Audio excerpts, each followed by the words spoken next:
El señor Sherlock Holmes. El señor Sherlock Holmes, que de ordinario se levantaba muy tarde, excepto en las ocasiones nada infrecuentes en que no se acostaba en toda la noche, estaba desayunando. Yo, que me hallaba de pie junto a la chimenea, me agaché para recoger el bastón olvidado por nuestro visitante de la noche anterior. Sólido, de madera de buena calidad y con un abultamiento a modo de empuñadura, era del tipo que se conoce como abogado de Penang 1. Inmediatamente debajo de la protuberancia el bastón llevaba una ancha tira de plata, de más de 2 centímetros, en la que estaba grabado a James Mortimer, MRCS2, de sus amigos de CSH, y el año 1884. Era exactamente la clase de bastón que solían llevar los médicos de cabecera a la antigua usanza, digno, sólido y que inspiraba confianza. Veamos, Watson, a qué conclusiones llega. 1. Bastón de paseo de cabeza abultada que se fabrica con el tallo de Licuala acutifida, una palma de Asia Oriental. 2. Member of the Royal College of Surgeons, miembro del Real Colegio de Cirujanos. Holmes me daba la espalda, y yo no le había dicho en qué me ocupaba. ¿Cómo sabe lo que estoy haciendo? Voy a creer que tiene usted ojos en el cogote. Lo que tengo, más bien, es una reluciente cafetera con baño de plata delante de mí, me respondió. Vamos, Watson, dígame qué opina del bastón de nuestro visitante. Puesto que hemos tenido la desgracia de no coincidir con él e ignoramos qué era lo que quería, este recuerdo fortuito adquiere importancia.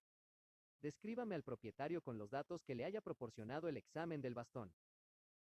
Me parece, dije, siguiendo hasta donde me era posible los métodos de mi compañero, que el doctor Mortimer es un médico entrado en años y prestigioso que disfruta de general estimación, puesto que quienes lo conocen le han dado esta muestra de su aprecio. Bien, dijo Holmes. Excelente. También me parece muy probable que sea médico rural y que haga a pie muchas de sus visitas. ¿Por qué dice eso? Porque este bastón, pese a su excelente calidad, está tan baqueteado que difícilmente imagino a un médico de ciudad llevándolo. El grueso regatón de hierro está muy gastado, por lo que es evidente que su propietario ha caminado mucho con él. Un razonamiento perfecto, dijo Holmes. Y además no hay que olvidarse de los amigos de CSH. Imagino que se trata de una asociación local de cazadores a cuyos miembros es posible que haya atendido profesionalmente y que le han ofrecido en recompensa este pequeño obsequio. 1. La deducción de Watson se explica porque la inicial H sirve en inglés tanto para la palabra hunt, una de cuyas acepciones es asociación de cazadores, como para hospital. A decir verdad se ha superado usted a sí mismo, dijo Holmes, apartando la silla de la mesa del desayuno y encendiendo un cigarrillo. Me veo obligado a confesar que, de ordinario, en los relatos con los que ha tenido usted a bien recoger mis modestos éxitos, siempre ha subestimado su habilidad personal. Cabe que usted mismo no sea luminoso, pero sin duda es un buen conductor de la luz. Hay personas que sin ser genios poseen un notable poder de estímulo. He de reconocer, mi querido amigo, que estoy muy en deuda con usted. Hasta entonces Holmes no se había mostrado nunca tan elogioso, y debo reconocer que sus palabras me produjeron una satisfacción muy intensa, porque la indiferencia con que recibía mi admiración y mis intentos de dar publicidad a sus métodos me había herido en muchas ocasiones. También me enorgullecía pensar que había llegado a dominar su sistema lo bastante como para aplicarlo de una forma capaz de merecer su aprobación. Acto seguido Holmes se apoderó del bastón y lo examinó durante unos minutos. Luego, como si algo hubiera despertado especialmente su interés, dejó el cigarrillo y se trasladó con el bastón junto a la ventana, para examinarlo de nuevo con una lente convexa. Interesante, aunque elemental, dijo, mientras regresaba a su sitio preferido en el sofá. Hay sin duda una o dos indicaciones en el bastón que sirven de base para varias deducciones. ¿Se me ha escapado algo? Pregunté con cierta presunción. Confío en no haber olvidado nada importante. Mucho me temo, mi querido Watson, que casi todas sus conclusiones son falsas. Cuando he dicho que me ha servido usted de estímulo me refería, si he de ser sincero, a que sus equivocaciones me han llevado en ocasiones a la verdad. Aunque tampoco es cierto que se haya equivocado usted por completo en este caso. Se trata sin duda de un médico rural que camina mucho. Entonces tenía yo razón. Hasta ahí, sí. Pero solo hasta ahí. Solo hasta ahí, mi querido Watson, porque eso no es todo, ni mucho menos. Yo consideraría más probable, por ejemplo, que un regalo a un médico proceda de un hospital y no de una asociación de cazadores, y que cuando las iniciales CC van unidas a la palabra hospital, se nos ocurra enseguida que se trata de Charing Cross. Quizá tenga usted razón. Las probabilidades se orientan en ese sentido. Y si adoptamos esto como hipótesis de trabajo, disponemos de un nuevo punto de partida desde donde dar forma a nuestro desconocido visitante. De acuerdo. Supongamos que CCH Significa, Hospital de Charing Cross. ¿Qué otras conclusiones se pueden sacar de ahí? ¿No se le ocurre alguna de inmediato? Usted conoce mis métodos. Aplíquelos. Solo se me ocurre la conclusión evidente de que nuestro hombre ha ejercido su profesión en Londres antes de marchar al campo. Creo que podemos aventurarnos un poco más. Véalo desde esta perspectiva. ¿En qué ocasión es más probable que se hiciera un regalo de esas características? ¿Cuándo se habrán puesto de acuerdo sus amigos para darle esa prueba de afecto? Evidentemente en el momento en que el doctor Mortimer dejó de trabajar en el hospital para abrir su propia consulta. Sabemos que se le hizo un regalo. Creemos que se ha producido un cambio y que el doctor Mortimer ha pasado del hospital de la ciudad a una consulta en el campo. ¿Piensa que estamos llevando demasiado lejos nuestras deducciones si decimos que el regalo se hizo con motivo de ese cambio? Parece probable, desde luego. Observará usted, además, que no podía formar parte del personal permanente del hospital, ya que tan solo se nombra para esos puestos a profesionales experimentados, con una buena clientela en Londres, y un médico de esas características no se marcharía después a un pueblo. ¿Qué era, en ese caso? Si trabajaba en el hospital sin haberse incorporado al personal permanente, solo podía ser cirujano o médico interno, poco más que estudiante posgraduado. Y se marchó hace 5 años. La fecha está en el bastón. De manera que su médico de cabecera, persona seria y de mediana edad, se esfuma, mi querido Watson, y aparece en su lugar un joven que no ha cumplido aún la treintena, afable, poco ambicioso, distraído, y dueño de un perro por el que siente gran afecto y que describiré aproximadamente como más grande que un terrier pero más pequeño que un mastín. Yo me eché a reír con incredulidad mientras Sherlock Holmes se recostaba en el sofá y enviaba hacia el techo temblorosos anillos de humo. En cuanto a sus últimas afirmaciones, carezco de medios para rebatirlas, dije, pero al menos no nos será difícil encontrar algunos datos sobre la edad y trayectoria profesional de nuestro hombre. Del modesto estante donde guardaba los libros relacionados con la medicina saqué el directorio médico y, al buscar por el apellido, encontré varios Mortimer, pero tan solo uno que coincidiera con nuestro visitante, por lo que procedí a leer en voz alta la nota biográfica. Mortimer, James, MRCS, 1882, Grimpen, Dartmoor, Devonshire. De 1882 a 1884. Cirujano interno en el hospital de Charing Cross. En posesión del premio Jackson de Patología Comparada, gracias al trabajo titulado ¿Es la enfermedad una regresión? Miembro correspondiente de la Sociedad Sueca de Patología. Autor de Algunos fe, no menos de atavismo, Lancet, 1882, Estamos progresando. Journal of Psychology, marzo de 1883. Médico de los municipios de Grimpen, Thorsley y High Barrow. No se menciona ninguna asociación de cazadores, comentó Holmes con una sonrisa maliciosa, pero sí que nuestro visitante es médico rural, como usted dedujo atinadamente. Creo que mis deducciones están justificadas. Por lo que se refiere a los adjetivos, dije, si no recuerdo mal, afable, poco ambicioso y distraído. Según mi experiencia, solo un hombre afable recibe regalos de sus colegas, solo un hombre sin ambiciones abandona una carrera en Londres para irse a un pueblo y solo una persona distraída deja el bastón en lugar de la tarjeta de visita después de esperar una hora. ¿Y el perro? Está acostumbrado a llevarle el bastón a su amo. Como es un objeto pesado, tiene que sujetarlo con fuerza por el centro, y las señales de sus dientes son perfectamente visibles. La mandíbula del animal, como pone de manifiesto la distancia entre las marcas, es, en mi opinión, demasiado ancha para un terrier y no lo bastante para un mastín. Podría ser. Sí, claro que sí, se trata de un spaniel de pelo rizado. Holmes se había puesto en pie y paseaba por la habitación mientras hablaba. Finalmente se detuvo junto al hueco de la ventana. Había un tono tal de convicción en su voz que levanté la vista sorprendido. ¿Cómo puede estar tan seguro de eso? Por la sencilla razón de que estoy viendo al perro delante de nuestra casa, y acabamos de oír cómo su dueño ha llamado a la puerta. No se mueva, se lo ruego. Se trata de uno de sus hermanos de profesión, y la presencia de usted puede serme de ayuda. Este es el momento dramático del destino, Watson. Se oyen en la escalera los pasos de alguien que se dispone a entrar en nuestra vida y no sabemos si será para bien o para mal.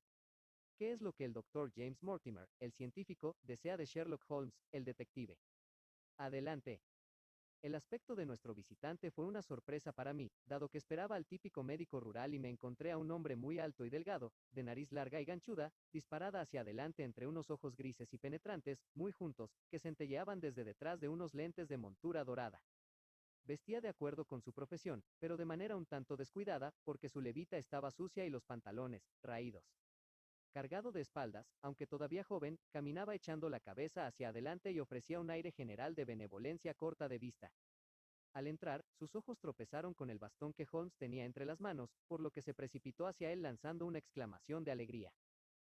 «¡Cuánto me alegro!», dijo. No sabía si lo había dejado aquí o en la agencia marítima. Sentiría mucho perder ese bastón. Un regalo, por lo que veo, dijo Holmes. Así es. ¿Del hospital de Charing Cross? De uno o dos amigos que tenía allí, con ocasión de mi matrimonio. Vaya, vaya. ¡Qué contrariedad!, dijo Holmes, agitando la cabeza. ¿Cuál es la contrariedad? Tan solo que ha echado usted por tierra nuestras modestas deducciones. ¿Su matrimonio, ha dicho? Sí, señor. Al casarme dejé el hospital, y con ello toda esperanza de abrir una consulta.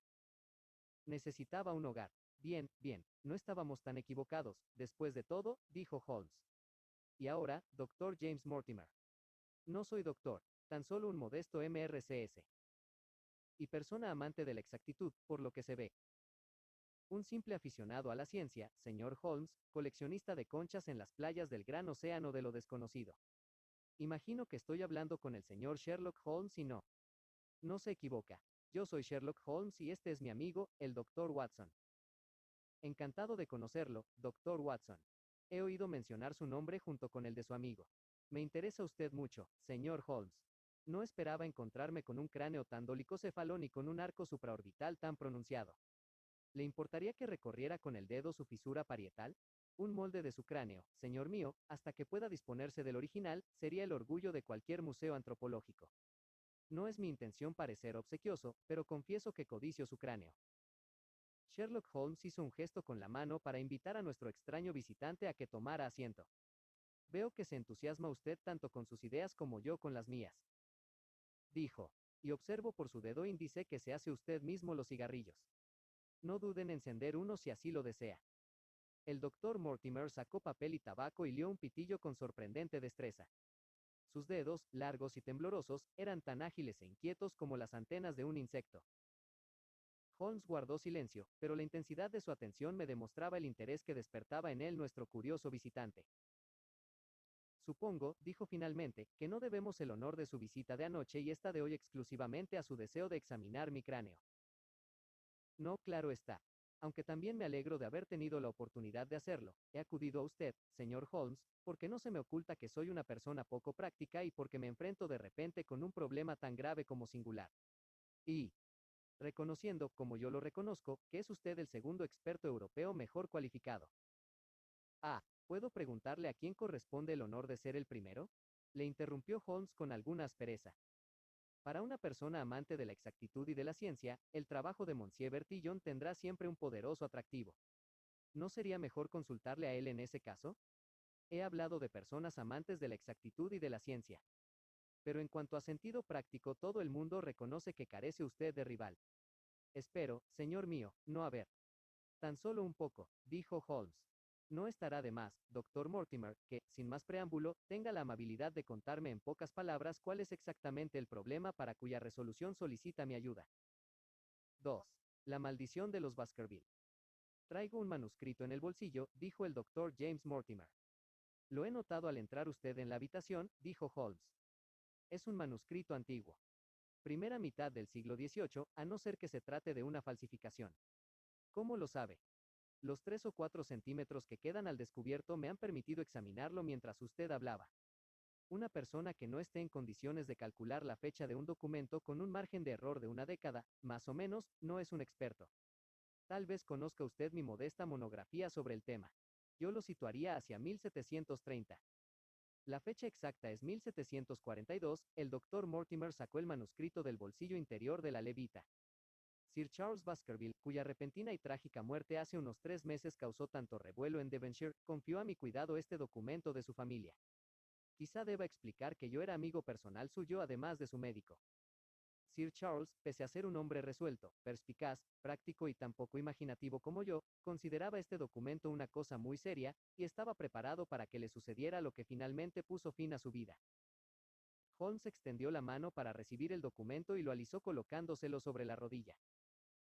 Fíjese usted, Watson, en el uso alternativo de la S larga y corta. Es uno de los indicios que me han permitido calcular la fecha. Por encima de su hombro contemplé el papel amarillento y la escritura ya borrosa. En el encabezamiento se leía, Mansión de los Baskerville, y, debajo, con grandes números irregulares, 1742. Parece una declaración. Sí, es una declaración acerca de cierta leyenda relacionada con la familia de los Baskerville. Pero imagino que usted me quiere consultar acerca de algo más moderno y práctico. De inmediata actualidad, una cuestión en extremo práctica y urgente que hay que decidir en un plazo de 24 horas. Pero el relato es breve y está íntimamente ligado con el problema. Con su permiso voy a proceder a leérselo. Holmes se recostó en el asiento, unió las manos por las puntas de los dedos y cerró los ojos con gesto de resignación. El doctor Mortimer volvió el manuscrito hacia la luz y leyó, con voz aguda, que se quebraba a veces, la siguiente narración, pintoresca y extraña al mismo tiempo. Sobre el origen del sabueso de los Baskerville se han dado muchas explicaciones, pero como yo procedo en línea directa de Hugo Baskerville y la historia me la contó mi padre, que a su vez la supo de mi abuelo, la he puesto por escrito convencido de que todo sucedió exactamente como aquí se relata. Con ello quisiera convenceros, hijos míos, de que la misma justicia que castiga el pecado puede también perdonarlo sin exigir nada a cambio, y que toda interdicción puede a la larga superarse gracias al poder de la oración y el arrepentimiento. Aprended de esta historia a no temer los frutos del pasado, sino, más bien, a ser circunspectos en el futuro, de manera que las horribles pasiones por las que nuestra familia ha sufrido hasta ahora tan atrozmente no se desaten de nuevo para provocar nuestra perdición. Sabed que en la época de la Gran Rebelión, y mucho os recomiendo la historia que de ella escribió el sabio Lord Clarendon, el propietario de esta mansión de los Baskerville era un Hugo del mismo apellido, y no es posible ocultar que se trataba del hombre más salvaje, soez y sin Dios que pueda imaginarse. Todo esto, a decir verdad, podrían habérselo perdonado sus coetáneos, dado que los santos no han florecido nunca por estos contornos, si no fuera porque había además en él un gusto por la lascivia y la crueldad que lo hicieron tristemente célebre en todo el occidente del país. Sucedió que este Hugo dio en amar, sí, a decir verdad, a una pasión tan tenebrosa se le puede dar un nombre tan radiante, a la hija de un pequeño terrateniente que vivía. Sucedió que este Hugo dio en amar, sí, a decir verdad, a una pasión tan tenebrosa se le puede dar un nombre tan radiante, a la hija de un pequeño terrateniente que vivía cerca de las propiedades de los Baskerville. Pero la joven, discreta y de buena reputación, evitaba siempre a Hugo por el temor que le inspiraba su nefasta notoriedad. Sucedió así que, un día de San Miguel, este antepasado nuestro, con 5 o 6 de sus compañeros, tan ociosos como desalmados, llegaron a escondidas hasta la granja y secuestraron a la doncella, sabedores de que su padre y sus hermanos estaban ausentes. Una vez en la mansión, recluyeron a la doncella en un aposento del piso alto, mientras Hugo y sus amigos iniciaban una larga francachela, al igual que todas las noches. Lo más probable es que a la pobre chica se le trastornara el juicio al oír los cánticos y los gritos y los terribles juramentos que le llegaban desde abajo, porque dicen que las palabras que utilizaba Hugo Baskerville cuando estaba borracho bastarían para fulminar al hombre que las pronunciara.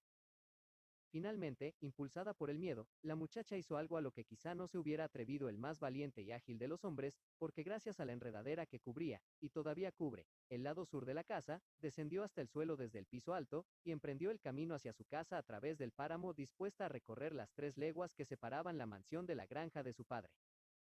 Uno referencia a la guerra civil que concluyó con la condena a muerte y la ejecución de Carlos I, rey de Inglaterra, Escocia e Irlanda, en 1649.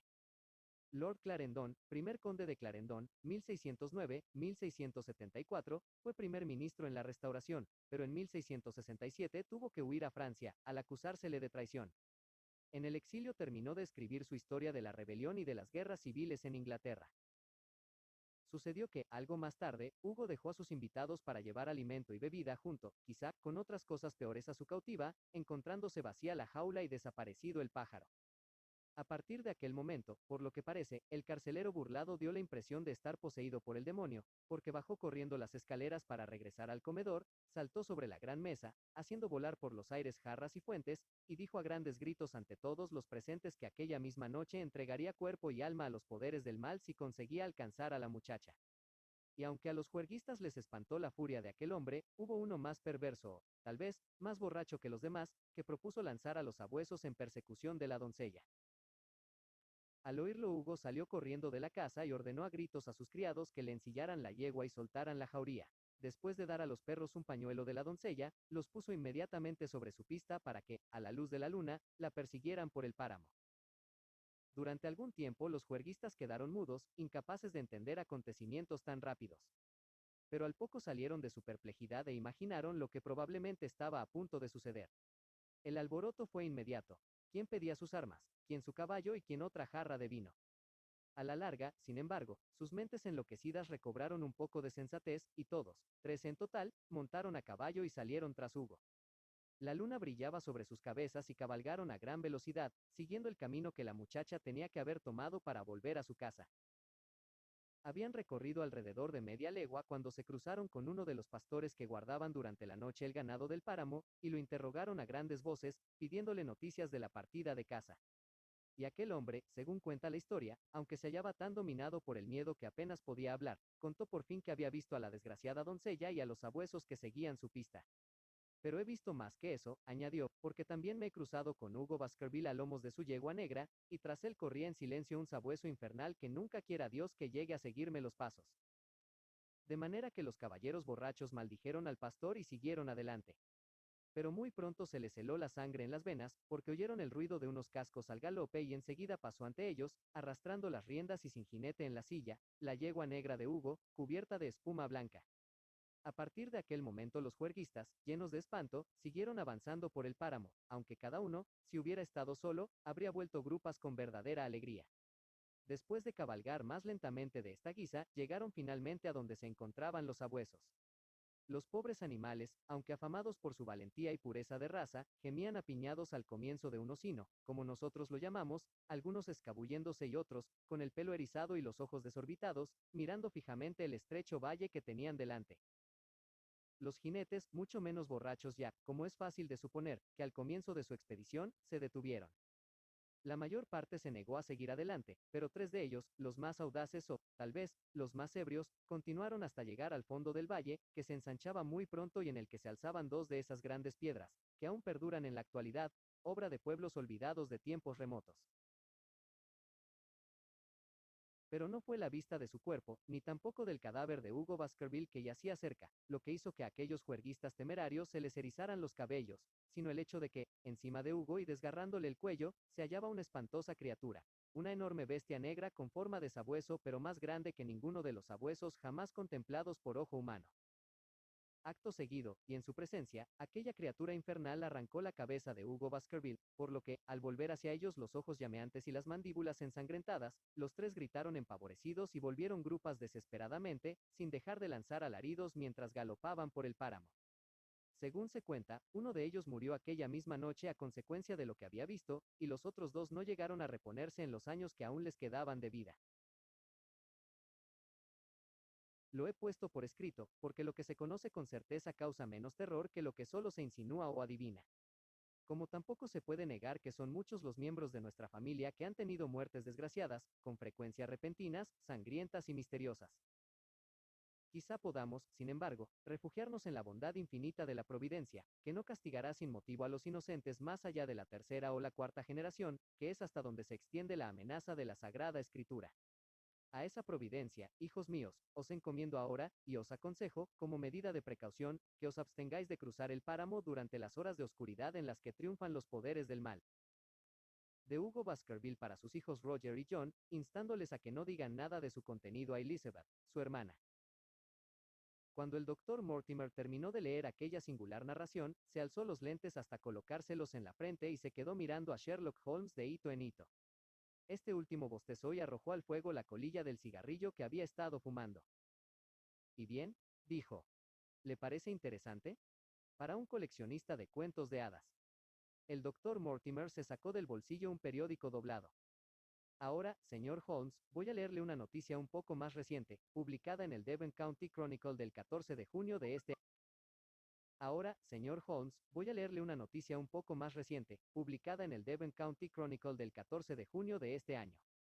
Es un breve resumen de la información obtenida sobre la muerte de Sir Charles Baskerville, ocurrida pocos días antes. Mi amigo se inclinó un poco hacia adelante y su expresión se hizo más atenta. Nuestro visitante se ajustó las gafas y comenzó a leer. El fallecimiento repentino de Sir Charles Baskerville, cuyo nombre se había mencionado como probable candidato del Partido Liberal en Meath, Devon para las próximas elecciones, ha entristecido a todo el condado. Si bien Sir Charles había residido en la mansión de los Baskerville durante un periodo comparativamente breve, su simpatía y su extraordinaria generosidad le ganaron el afecto y el respeto de quienes lo trataron. En estos días de nuevos ricos es consolador encontrar un caso en el que el descendiente de una antigua familia venida a menos ha sido capaz de enriquecerse en el extranjero y regresar luego a la tierra de sus mayores para restaurar el pasado esplendor de su linaje. Sir Charles, como es bien sabido, se enriqueció mediante la especulación sudafricana. Más prudente que quienes siguen en los negocios hasta que la rueda de la fortuna se vuelve contra ellos, Sir Charles se detuvo a tiempo y regresó a Inglaterra con sus ganancias. Han pasado solo 2 años desde que estableciera su residencia en la mansión de los Baskerville y son de todos conocidos los ambiciosos planes de reconstrucción y mejora que han quedado trágicamente interrumpidos por su muerte. Dado que carecía de hijos, su deseo, públicamente expresado, era que toda la zona se beneficiara, en vida suya, de su buena fortuna, y serán muchos los que tengan razones personales para lamentar su prematura desaparición. Las columnas de este periódico se han hecho eco con frecuencia de sus generosas donaciones a obras caritativas tanto locales como del condado. No puede decirse que la investigación efectuada haya aclarado por completo las circunstancias relacionadas con la muerte de Sir Charles, pero, al menos, se ha hecho luz suficiente como para poner fin a los rumores a que ha dado origen la superstición local. No hay razón alguna para sospechar que se haya cometido un delito, ni para imaginar que el fallecimiento no obedezca a causas naturales. Sir Charles era viudo y quizá también persona un tanto excéntrica en algunas cuestiones. A pesar de su considerable fortuna, sus gustos eran muy sencillos y contaba únicamente, para su servicio personal, con el matrimonio apellidado Barrymore, el marido en calidad de mayordomo y la esposa como ama de llaves. Su testimonio, corroborado por el de varios amigos, ha servido para poner de manifiesto que la salud de Sir Charles empeoraba desde hacía algún tiempo y, de manera especial, que le aquejaba una afección cardíaca con manifestaciones como palidez, ahogos y ataques agudos de depresión nerviosa.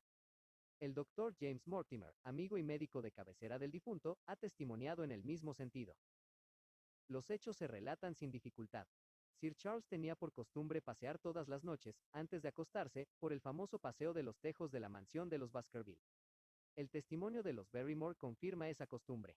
El 4 de junio Sir Charles manifestó su intención de emprender viaje a Londres al día siguiente y encargó a Barrymore que le preparase el equipaje. Aquella noche salió como de ordinario a dar su paseo nocturno, durante el cual tenía por costumbre fumarse un cigarro habano, pero nunca regresó. A las 12, al encontrar todavía abierta la puerta principal, el mayordomo se alarmó y, después de encender una linterna, salió en busca de su señor. Había llovido durante el día, y no le fue difícil seguir las huellas de Sir Charles por el paseo de los tejos. Hacia la mitad del recorrido hay un portillo para salir al páramo. Sir Charles, al parecer, se detuvo allí algún tiempo. El mayordomo siguió paseo adelante y en el extremo que queda más lejos de la mansión encontró el cadáver. Según el testimonio de Barrymore, las huellas de su señor cambiaron de aspecto más allá del portillo que da al páramo, ya que a partir de entonces anduvo al parecer de puntillas. Un tal Murphy, gitano tratante en caballos, no se encontraba muy lejos en aquel momento, pero, según su propia confesión, estaba borracho. Murphy afirma que oyó gritos, pero es incapaz de precisar de dónde procedían. En la persona de Sir Charles no se descubrió señal alguna de violencia y aunque el testimonio del médico señala una distorsión casi increíble de los rasgos faciales, hasta el punto de que, en un primer momento, el doctor Mortimer se negó a creer que fuera efectivamente su amigo y paciente, pudo saberse que se trata de un síntoma no del todo infrecuente en casos de disnea y de muerte por agotamiento cardíaco. Esta explicación se vio corroborada por el examen post-mortem, que puso de manifiesto una enfermedad orgánica crónica, y el veredicto del jurado al que informó el coroner 1 estuvo en concordancia con las pruebas médicas. Hemos de felicitarnos de que haya sido así, porque, evidentemente, es de suma importancia que el heredero de Sir Charles se instale en la mansión y prosiga la encomiable tarea tan tristemente interrumpida. Si los prosaicos hallazgos del coroner no hubieran puesto fin a las historias románticas susurradas en conexión con estos sucesos, podría haber resultado difícil encontrar un nuevo ocupante para la mansión de los Baskerville.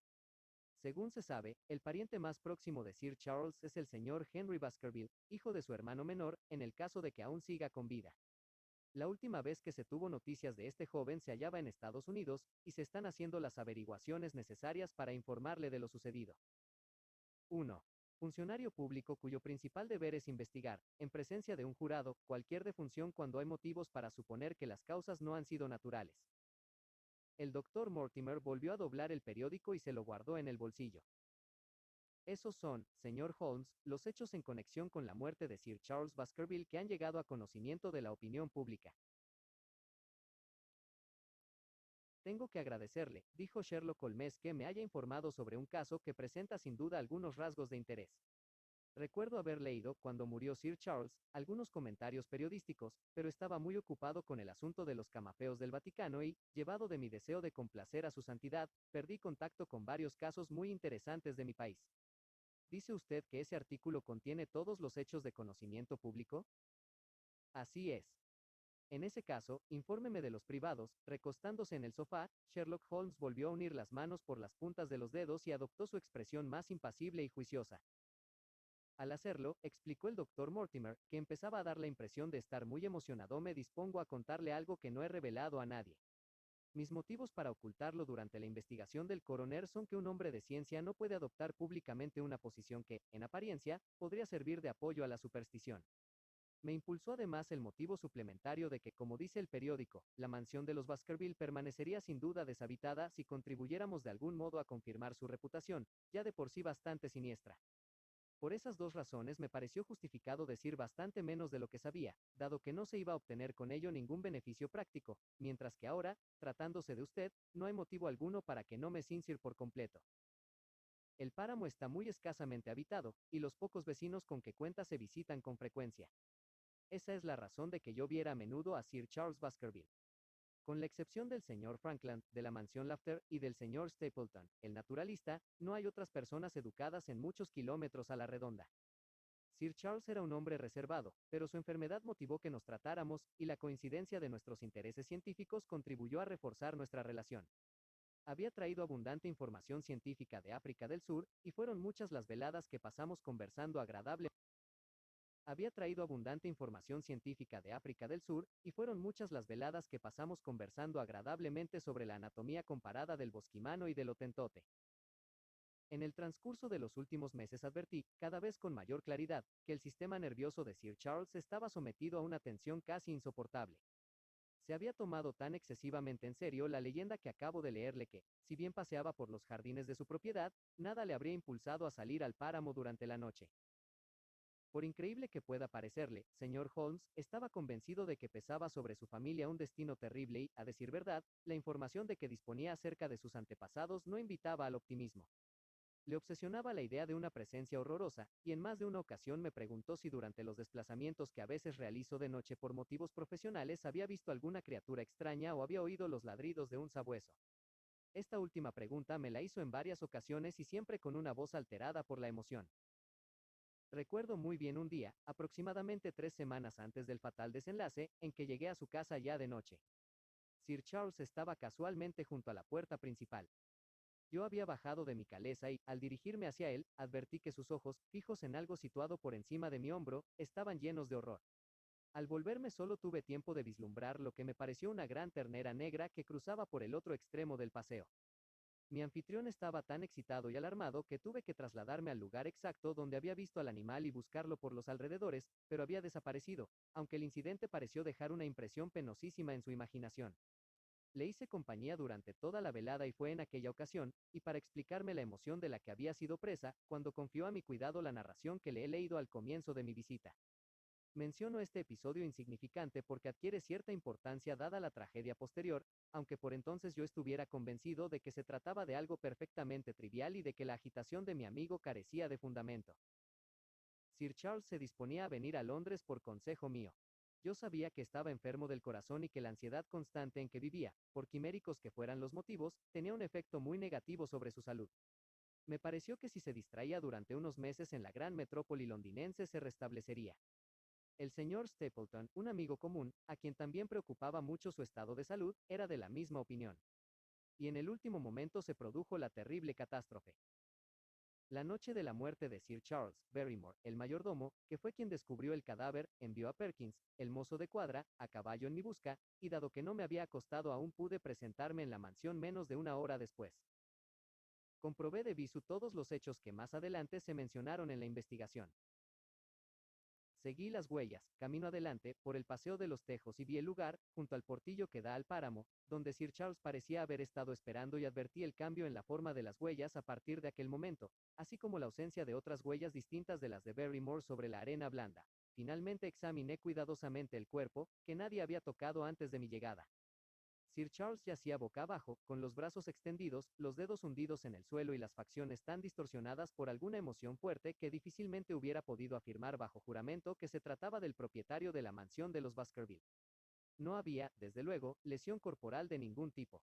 Pero Barrymore hizo una afirmación incorrecta durante la investigación. Dijo que no había rastro alguno. Dijo que no había rastro alguno en el suelo alrededor del cadáver. El mayordomo no observó ninguno, pero yo sí. Se encontraba a cierta distancia, pero era reciente y muy claro. ¿Huellas? Huellas. ¿De un hombre o de una mujer?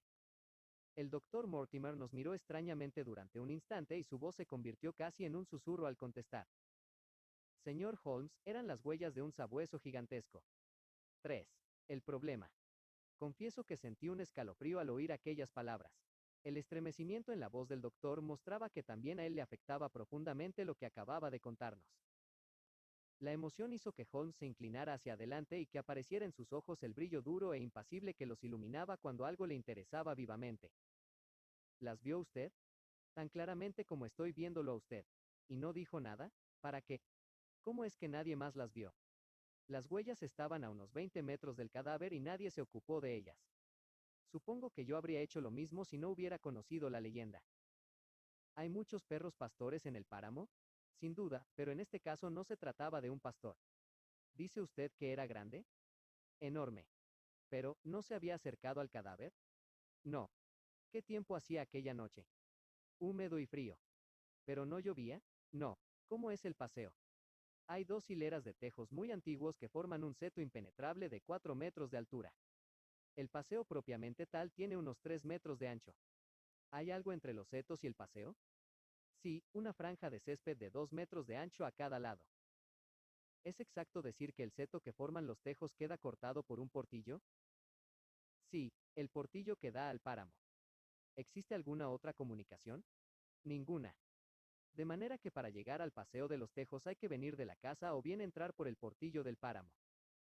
Hay otra salida a través del pabellón de verano en el extremo que queda más lejos de la casa. ¿Había llegado hasta allí Sir Charles? No, se encontraba a unos 50 metros.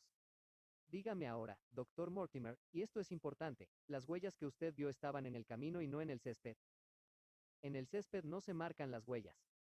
¿Estaban en el lado del paseo donde se encuentra el portillo? Sí, al borde del camino y en el mismo lado. Me interesa extraordinariamente lo que cuenta. Otro punto más. ¿Estaba cerrado el portillo? Cerrado y con el candado puesto. ¿Qué altura tiene? Algo más de 1 metro. En ese caso, cualquiera podría haber pasado por encima. Efectivamente. ¿Y qué señales vio usted junto al portillo? Ninguna especial. Dios del cielo. ¿Nadie lo examinó? Lo hice yo mismo. ¿Y no encontró nada? Resultaba todo muy confuso. Sir Charles, no hay duda, permaneció allí por espacio de 5 o 10 minutos. ¿Cómo lo sabe? Porque se le cayó 2 veces la ceniza del cigarro. Excelente. He aquí, Watson, un colega de acuerdo con nuestros gustos. Pero, ¿y las huellas? Sir Charles había dejado las suyas repetidamente en una pequeña porción del camino y no pude descubrir ninguna otra. Sherlock Holmes se golpeó la rodilla con la mano en un gesto de impaciencia. Ah, si yo hubiera estado allí, exclamó. Se trata de un caso de extraordinario interés que ofrece grandes oportunidades al experto científico. Ese paseo, en el que tanto se podría haber leído, hace ya tiempo que ha sido emborronado por la lluvia y desfigurado por los suecos de campesinos curiosos. ¿Por qué no me llamó usted, doctor Mortimer? Ha cometido un pecado de omisión. No me era posible llamarlo, señor Holmes, sin revelar al mundo los hechos que acabo de contarle, y ya he dado mis razones para desear no hacerlo. Además, ¿por qué vacila usted? Existe una esfera que escapa hasta el más agudo y experimentado de los detectives. ¿Quiere usted decir que se trata de algo sobrenatural? No lo he afirmado. No, pero es evidente que lo piensa. Desde que sucedió la tragedia, señor Holmes, han llegado a conocimiento mío varios incidentes difíciles de reconciliar con el orden natural. Por ejemplo, he descubierto que antes del terrible suceso varias personas vieron en el páramo a una criatura que coincide con el demonio de Baskerville, y no es posible que se trate de ningún animal conocido por la ciencia. Todos describen a una enorme criatura, luminosa, horrible y espectral. He interrogado a esas personas, un campesino con gran sentido práctico, un herrero y un agricultor del páramo, y los tres cuentan la misma historia de una espantosa aparición, que se corresponde exactamente con el sabueso infernal de la leyenda. Le aseguro que se ha instaurado el reinado del terror en el distrito y que apenas hay nadie que cruce el páramo de noche.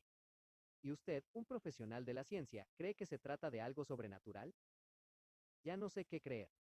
Holmes se encogió de hombros. Hasta ahora he limitado mis investigaciones a este mundo, dijo.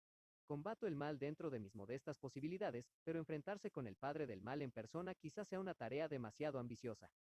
Usted admite, sin embargo, que las huellas son corpóreas. El primer sabueso era lo bastante corpóreo para desgarrar la garganta de un hombre sin dejar por ello de ser diabólico. Ya veo que se ha pasado usted con armas y bagajes al sobrenaturalismo. Pero dígame una cosa, doctor Mortimer, si es esa su opinión, ¿por qué ha venido a consultarme? Me dice usted que es inútil investigar la muerte de Sir Charles y al mismo tiempo quiere que lo haga. No he dicho que quiera que lo haga. En ese caso, ¿cómo puedo ayudarle? Aconsejándome sobre lo que debo hacer con Sir Henry Baskerville, que llega a la estación de Waterloo, el doctor Mortimer consultó su reloj, dentro de hora y cuarto exactamente. ¿Es el heredero? Sí. Al morir Sir Charles hicimos indagaciones acerca de ese joven, y se descubrió que se había consagrado a la agricultura en Canadá. De acuerdo con los informes que hemos recibido, se trata de un excelente sujeto desde todos los puntos de vista. Ahora no hablo como médico, sino en calidad de fideicomisario y albacea de Sir Charles. ¿No hay ningún otro demandante, supongo? Ninguno. El único familiar que pudimos rastrear, además de él, fue Roger Baskerville, el menor de los tres hermanos de los que Sir Charles era el de más edad. El segundo, que murió joven, era el padre de este muchacho, Henry. El tercero, Roger, fue la oveja negra de la familia. Procedía de la vieja cepa autoritaria de los Baskerville y, según me han contado, era la viva imagen del retrato familiar del viejo Hugo. Su situación se complicó lo bastante como para tener que huir de Inglaterra y dar con sus huesos en América Central, donde murió de fiebre amarilla en 1876. Henry es el último de los Baskerville. Dentro de 1 hora y 5 minutos me reuniré con él en la estación de Waterloo. He sabido por un telegrama que llegaba esta mañana a Southampton. Y esa es mi pregunta, señor Holmes, ¿qué me aconseja que haga con él? ¿Por qué tendría que renunciar a volver al hogar de sus mayores? Parece lo lógico, ¿no es cierto? Y, sin embargo, si se considera que todos los Baskerville que van allí son víctimas de un destino cruel, estoy seguro de que si hubiera podido hablar conmigo antes de morir, Sir Charles me habría recomendado que no trajera a ese lugar horrible al último vástago de una antigua raza y heredero de una gran fortuna. No se puede negar, sin embargo, que la prosperidad de toda la zona, tan pobre y desolada, depende de su presencia. Todo lo bueno que ha hecho Sir Charles se vendrá abajo con estrépito si la mansión se queda vacía. Y ante el temor de dejarme llevar por mi evidente interés en el asunto, he decidido exponerle el caso y pedirle consejo. Holmes reflexionó unos instantes.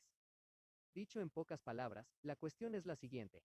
En opinión de usted existe un agente diabólico que hace de Dartmoor una residencia peligrosa para un Baskerville, ¿no es eso? Al menos estoy dispuesto a afirmar que existen algunas pruebas en ese sentido. Exacto. Pero, indudablemente, si su teoría sobrenatural es correcta, el joven en cuestión está tan expuesto al imperio del mal en Londres como en Devonshire.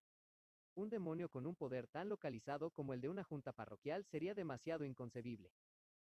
Plantea usted la cuestión, señor Holmes, con una ligereza a la que probablemente renunciaría si entrara en contacto personal con estas cosas. Su punto de vista, por lo que se me alcanza, es que el joven Baskerville correrá en Devonshire los mismos peligros que en Londres. Llega dentro de 50 minutos. ¿Qué recomendaría usted? Lo que yo le recomiendo, señor mío, es que tome un coche, llame a su Spaniel, que está arañando la puerta principal y siga su camino hasta Waterloo para reunirse con Sir Henry Baskerville. ¿Y después? Después no le dirá nada hasta que yo tome una decisión sobre este asunto. ¿Cuánto tiempo necesitará? 24 horas. Le agradeceré mucho, doctor Mortimer, que mañana a las 10 en punto de la mañana venga a visitarme. También será muy útil para mis planes futuros que traiga consigo a Sir Henry Baskerville. Así lo haré, señor Holmes. Garrapateó los detalles de la cita en el puño de la camisa y, con su manera distraída y un tanto peculiar de persona corta de vista, se apresuró a abandonar la habitación. Holmes, que recordó algo de pronto, logró detenerlo en el descansillo. Una última pregunta, doctor Mortimer. ¿Ha dicho usted que antes de la muerte de Sir Charles varias personas vieron esa aparición en el páramo? 3 exactamente. ¿Se sabe de alguien que la haya visto después? No ha llegado a mis oídos. Muchas gracias. Buenos días. Holmes regresó a su asiento con un gesto sereno de satisfacción interior del que podía deducirse que tenía delante una tarea que le agradaba. ¿Va usted a salir, Watson? Únicamente si no puedo serle de ayuda. No, mi querido amigo, es en el momento de la acción cuando me dirijo a usted en busca de ayuda. Pero esto que acabamos de oír es espléndido, realmente único desde varios puntos de vista. Cuando pase por Bradley's, será tan amable de pedirle que me envíe una libra de la picadura más fuerte que tenga. Muchas gracias. También le agradecería que organizara sus ocupaciones para no regresar antes de la noche. Para entonces me agradará mucho comparar impresiones acerca del interesantísimo problema que se ha presentado esta mañana a nuestra consideración. Yo sabía que a Holmes le eran muy necesarios la reclusión y el aislamiento durante las horas de intensa concentración mental en las que sopesaba hasta los indicios más insignificantes y elaboraba diversas teorías que luego contrastaba para decidir qué puntos eran esenciales y cuáles carecían de importancia. De manera que pasé el día en mi club y no regresé a Baker Street hasta la noche. Eran casi las 9 cuando abrí de nuevo la puerta de la sala de estar. Mi primera impresión fue que se había declarado un incendio, porque había tanto humo en el cuarto que apenas se distinguía la luz de la lámpara situada sobre la mesa. Nada más entrar, sin embargo, se disiparon mis temores, porque el picor que sentí en la garganta y que me obligó a toser procedía del humo acre de un tabaco muy fuerte y áspero. A través de la neblina tuve una vaga visión de Holmes en bata. Hecho un ovillo en un sillón y con la pipa de arcilla negra entre los labios. A su alrededor había varios rollos de papel. ¿Se ha resfriado, Watson? No, es esta atmósfera irrespirable. Supongo que está un poco cargada, ahora que usted lo menciona. Un poco cargada. Es intolerable. Abra la ventana entonces. Se ha pasado usted todo el día en el club, por lo que veo. Mi querido Holmes, ¿estoy en lo cierto? Desde luego, pero ¿cómo? A Holmes le hizo reír mi expresión de desconcierto. Hay en usted cierta agradable inocencia, Watson, que convierte en un placer el ejercicio, a costa suya, de mis modestas facultades de deducción. Un caballero sale de casa un día lluvioso en el que las calles se llenan de barro y regresa por la noche inmaculado, con el brillo del sombrero y de los zapatos todavía intacto. Eso significa que no se ha movido en todo el tiempo. No es un hombre que tenga amigos íntimos. ¿Dónde puede haber estado, por lo tanto? ¿No es evidente? Sí, bastante. El mundo está lleno de cosas evidentes en las que nadie se fija ni por casualidad. ¿Dónde se imagina usted que he estado yo? Tampoco se ha movido. Muy al contrario, porque he estado en Devonshire. ¿En espíritu? Exactamente. Mi cuerpo se ha quedado en este sillón y, en mi ausencia, siento comprobarlo, ha consumido el contenido de 2 cafeteras de buen tamaño y una increíble cantidad de tabaco.